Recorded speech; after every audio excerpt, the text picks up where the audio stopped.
Hello students, welcome to my YouTube channel Sahaj Classes. Today we will discuss about the crystal of NaCl. In the previous class we have studied what is ionic bond and what is electrovalent bond. ठीक है, तो इससे पहले वाली class में हमने क्या देखा था कि जो अपना आयनिक बॉन्ड होता है या इलेक्ट्रोवैलेंट बॉन्ड होता है वो क्या होता है। उसमें क्या पढ़ा था हमने कि जो इलेक्ट्रॉन गेन एंथैल्पी क्या होती है, आयनाइजेशन एंथैल्पी क्या होती है। तब हमने देखा था कि कोई भी क्रिस्टल तब बनेगा जब जो उसकी इलेक्ट्रॉन गेन एंथैल्पी है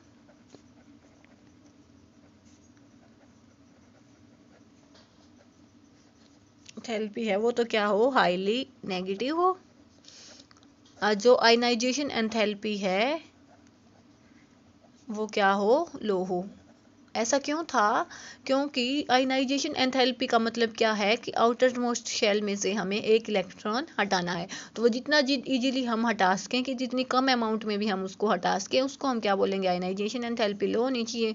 और जो इलेक्ट्रॉन गेन एंथैल्पी है वो क्या होनी चाहिए, हाईली नेगेटिव होनी चाहिए। ठीक है, तो जब हम NaCl का क्रिस्टल देखते हैं तो उस टाइम पे जब हम Na की जो एंथैल्पी देखते हैं, देखो इस केस में क्या होता है कि जो सम होगा ना इलेक्ट्रॉन गेन एंथैल्पी का और आयनाइजेशन एंथैल्पी का, वो पॉजिटिव होगा। लेकिन उसके बाद भी जो ये क्रिस्टल है वो एग्जिस्ट करता है। कि ऐसा क्यों होता है?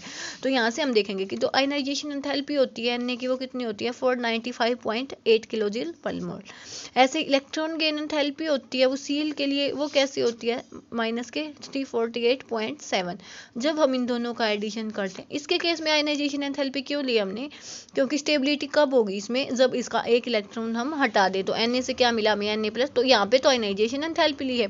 और Cl कब स्टेबल होता है, जब Cl से Cl नेगेटिव बनता है। तो इस केस में क्या लेंगे हम, इलेक्ट्रॉन गेन एंथैल्पी लेंगे। ठीक है, तो यहाँ पे हमें कितनी मिल गई है, माइनस के 348.7 किलोजूल पर मोल। जब हम इनका एडिशन देखते हैं तो उस टाइम पे हमें क्या मिलता है, वो पॉजिटिव होता है। लेकिन उस केस में हमने क्या देखा था कि कोई क्रिस्टल तभी एग्जिस्ट करेगा कि उसकी जो ये वैल्यूज हो वो नेगेटिव हो, एक्जियोथर्मिक हो। तो अब क्या होगा कि ये फिर एग्जिस्ट क्यों होता है जब ऐसा सिस्टम है। तो इसका जवाब हम क्या देंगे कि जब हमारे ना ये जब ये क्रिस्टल बन जाएगा, उस केस में क्या होगा, जो उसकी एंथैल्पी होगी ना, लैटिस एंथैल्पी, वो इतनी ज़्यादा नेगेटिव होगी कि उस केस में हम क्या बोल सकते हैं कि जो ये पॉजिटिव वैल्यू है ये उसको ओवरकम करके नेगेटिवली चार्ज हो जाएगी। देखो एनर्जी ऑफ फॉर्मेशन है, जब ये बनेगा ना जो क्रिस्टल, उसको हम क्या बोलते हैं कि जब उसकी जो एनर्जी होगी वो कितनी होगी, माइनस के 788 किलोजूल पर मोल। तो जो ये पॉजिटिव वैल्यू थी, इसको तो ये क्रॉस करके बहुत ज़्यादा नेगेटिव हो गई।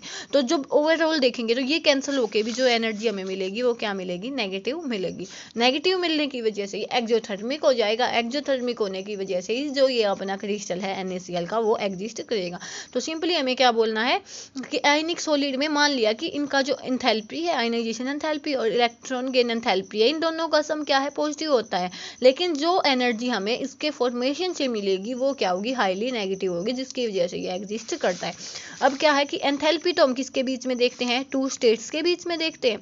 टू स्टेट्स मतलब सॉलिड लिक्विड देख लिया, लिक्विड गैसियस देख लिया।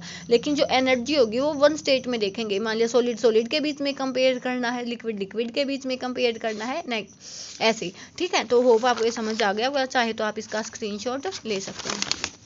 अब हम देखेंगे कि जो लैटिस एंथैल्पी होती है वो क्या होती है। लैटिस एंथैल्पी क्या होती है कि कोई भी आयनिक सॉलिड दिया, आयनिक सॉलिड मतलब जो आयन से मिलके बना, उसके 1 मोल को हमें उसमें तोड़ने में, उसके गैसियस मॉलिक्यूल में तोड़ने में कितनी एनर्जी देनी पड़ती है, उसको हम क्या बोलते हैं, लैटिस एंथैल्पी। तो क्या बोल सकते हैं, the lattice enthalpy of an ionic solid is defined as energy required to completely separate 1 mole of a solid ionic compound into its gas constituent ions. तो क्या कि एक मोल किसका लेना है, हमें आयनिक सॉलिड का लेना है, उससे हमें उसके गैसियस आयन में उसको बदलना है।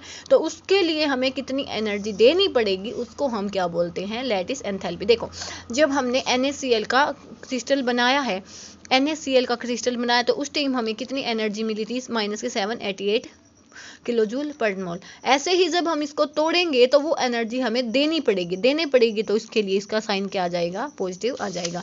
तो यहाँ से हम क्या बोल सकते हैं कि अट्रैक्टिव फोर्सेज भी इन्वॉल्व होंगे और जो रिपल्सिव फोर्सेज हैं वो भी इन्वॉल्व होंगे। अट्रैक्टिव किसके बीच में, जैसे ये Na+ है, Cl नेगेटिव, अट्रैक्शन होगा।